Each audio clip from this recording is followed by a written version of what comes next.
তোমরা TikTok চালাচ্ছ, PUBG খেলতেছো, free fire খেলতেছো, মেয়ে নিয়ে পড়ে আসো। তোমরা কিভাবে উম্মাকে নেতৃত্ব দিবা? নামাজ পড়তেছো না, সাপ্তাহিক সওম তো রাখো না মনে হয়, আল্লাহ ভালো জানেন। দান সাদাকা কতটুকু করো আল্লাহ ভালো জানেন। কুরআন তেলাওয়াত করতে শিখতেছো না, কোনো আলেমের সহবতে যাও না। ইউটিউব, অনলাইন, ফেসবুক, ব্যাস, দ্যাটস অল।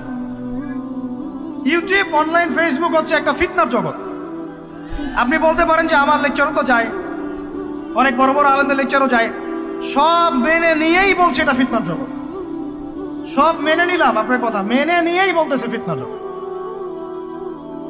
কারণ এর কন্ট্রোলও কুফর শক্তির হাতে, এর কন্ট্রোলও তাগুতি শক্তির হাতে। আপনি এটা নিয়ন্ত্রণ করেন নাই, প্রযুক্তি আপনি তৈরি করেন নাই।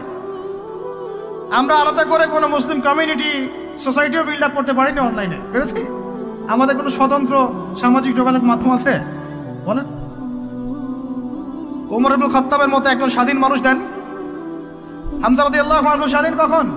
আবু জাহেল আল্লাহর নবীকে একটা আঘাত করেছে, বলেন নাউজুবিল্লাহ, সাল্লাল্লাহু আলাইহি ওয়াসাল্লাম। আপনারা তো জানেন তার পিঠের মধ্যে উটের নাড়ি ভুঁড়ি দেওয়া হয়েছে, চাপানো হয়েছে। তো এই দৃশ্য একজন দাসী দেখেছে, হামজা রাদিয়াল্লাহু আনহু স্বীকার করে আসছেন, তাকে বলছে তোমার ভাতিজাকে এরকম আঘাত করেছে আবু জাহেল। আবু জাহেলের নাম কিন্তু আবু জাহেল না, আবু জাহেলের নাম আবুল হাকাম। সেও কিন্তু আল্লাহকে বিশ্বাস করত। আপনারা মনে করবেন না যে সে একদম ইহুদি ছিল বা খ্রিস্টান ছিল, এমন না। সে আল্লাহকে বিশ্বাস করত, কিন্তু আল্লাহ পাকের বিধান মানত না। এখন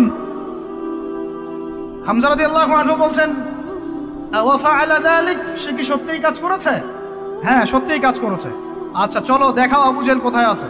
তিনি ঘোড়া ছুটায় গেলেন কাবা ঘরের সামনে, গিয়ে বললেন যে তুমি আমার ভাতিজাকে গালি দিয়েছ, তুমি আমার ভাতিজাকে আঘাত করেছ, জেনে রাখো আমি আজকে থেকে আমার ভাতিজার দিনের উপর আছি। এই কথা বলার সাথে সাথে তার উপর আক্রমণের চেষ্টা করা হচ্ছিল। তিনি নিজে একটা ঘুষি দিয়ে আবু জাহেলের একটা দাঁত ফেলে দিলেন। আর দাঁত যে পড়ে গেছে কিনা সিরাতের কিতাবে এটা স্পষ্ট নাই, কিন্তু আঘাত একটা ঘুষি দিয়েছেন এটা স্পষ্ট। ঘুষি দিয়ে বলছেন রুদ্দাহা ইন ইসতাতা'তা, রুদ্দাহা ইন ইসতাতা'তা, যদি সাধ্য থাকে এই ঘুষিটা আমাকে ফেরত দিয়ে দেখাও, সাধ্য থাকলে আমাকে আরেকটা আঘাত করে দেখা। আকুলু মা ইয়াকুল, আমি তাই বলি যা আমার ভাতিজা বলে। শাহিদতু আল্লা ইলাহা ইল্লাল্লাহ ওয়া আন্না মুহাম্মাদান আবদুহু ওয়া রাসূলুহু, আমি সাক্ষ্য দিচ্ছি বা দিলাম আল্লাহ ছাড়া কোনো ইলাহ নাই, মুহাম্মদ আমার ভাতিজা আল্লাহর রাসূল। তোর সাধ্য থাকলে আমাকে ঠেকা। এরকম জেনারেশন দিতে পারবেন? আপনার ছেলেটা কি এরকম? আপনার ভাইরা কি এরকম? এই আমাদের মায়েরা তাদের সন্তান কি এরকম? যে মেয়েদেরকে ঘরে নিয়ে আসছেন, এই মেয়েগুলাও কি সুমাইয়ার মতো? উম্মে আমারা একজন নারী সাহাবী, উম্মে আমারা, উহুদের যুদ্ধে চতুর্দিক থেকে আল্লাহ নবীকে আক্রমণ করা হচ্ছে, তিনি একাই তীর ছুটছেন। মহিলা সাহাবী, নারী সাহাবী। আমাদের নারী মেহেদি দেয় বসে বসে, তাও বয়ফ্রেন্ডের জন্য। আমাদের নারীরা ঘরে বসে বসে মেহেদি দেয়, পার্লারে যায় বয়ফ্রেন্ডের জন্য। আর উম্মে আমারা রাদিয়াল্লাহু আনহা, তাদের মতো সাহাবীরা জীবন দেন রাসূলের জন্য। স্বাধীনতা এই যে তারা স্বাধীন, আল্লাহর দাসত্বের অধীনে তারা কাউকে পরোয়া করতেন না।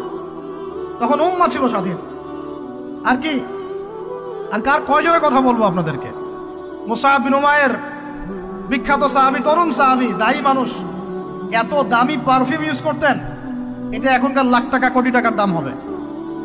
বিত্তশালী পরিবারের, এই যে বিত্তশালী পরিবারের সন্তানরা শোনেন, আপনারা তো বাইক দাবড়ায় বেড়ান, গাড়ি ড্রাইভ করে বেড়ান, মাঝখানে অ্যাক্সিডেন্ট করে দেন, কেসও খান না, বাপের টাকা আছে পার পেয়ে যান, ইয়াবা খান, তারপরে গিয়ে মেয়ে নিয়ে ফুর্তি করেন।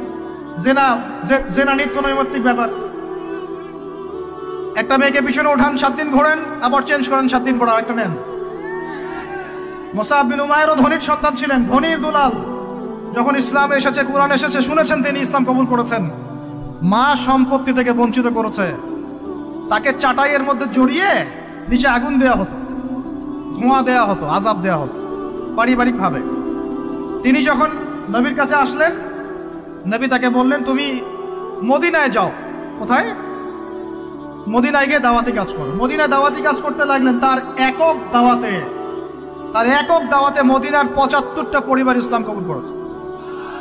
এই যে মদিনায় যে ইসলামের আপনি জয় জয়কার দেখছেন, এটা মুসআব বিন উমাইর রাদিয়াল্লাহু আনহু দাওয়াতের একটা ফসল, আল্লাহ রসুলের দোয়া। কয়টা পরিবার? এই 75 পরিবার এসে বায়াত করলেন নবীর কাছে। তারপরে নবী হিজরত করলেন মদিনায়। এমনি এমনি হয়নি, এগুলো প্রেক্ষাপট। ওই মুসআব বিন উমাইর রাদিয়াল্লাহু আনহু উহুদের যুদ্ধে শহীদ হচ্ছেন।